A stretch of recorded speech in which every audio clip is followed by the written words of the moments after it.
Hello, my name is Mike. In this tutorial, I'll show you how to create contacts and then designate them as dependents and beneficiaries with the correct dates to your benefits coverage.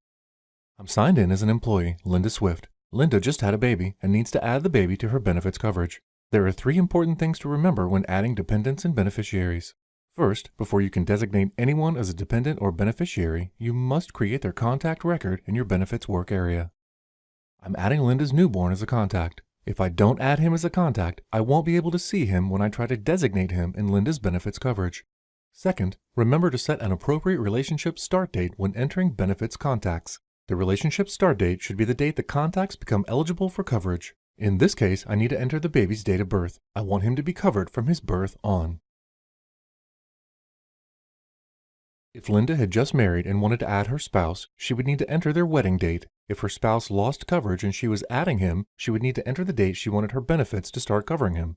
If Linda was new to the company or just became qualified for benefits, the relationship start date for all of her contacts should be the day she started or the date she became eligible for benefits. For example, if she started out part-time and then became full-time on August 1st, she would enter all of her contacts to be effective as of August 1st, regardless of when they came into her life.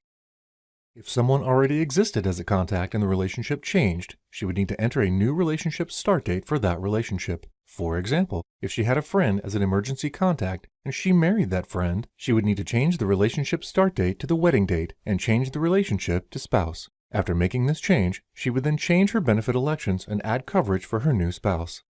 We should always remember that the relationship start date is the date people become eligible for coverage. Now I'll select coverage for Linda's new baby and add him as a beneficiary. I can filter the available plans and options so that I only see what's relevant for me to choose from.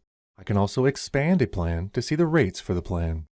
Now I'll select coverage for Linda's eligible dependents. The number and types of pages depends on how the company has set up benefits. Sometimes you'll select coverage within the enrollment and sometimes on a separate designations page. Linda's configuration has the separate designations page.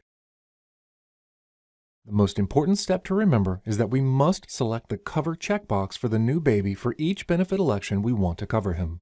There are 2 ways to do this. We can click each checkbox, or if all dependents should be covered, we can click Designate All as Eligible Dependents to automatically add all eligible dependents, including the baby, to all plans.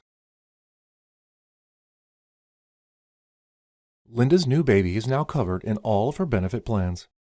Now I'll redistribute Linda's life insurance beneficiary percentages to include the new baby. Before submitting the changes, we can review and make sure we included everyone.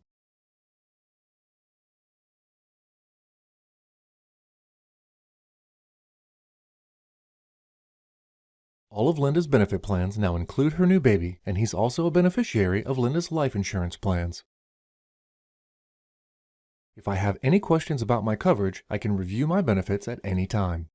Benefits can be viewed up to 3 years back and 1 year in the future by changing the effective date. I can see what my benefit coverage and flex credits are on that date. I can also print my benefits report. This concludes adding contacts and updating dependent coverage and beneficiaries. You can find more information and learning resources in your Oracle Help application, the Oracle Learning Library, and at Oracle University. Thank you.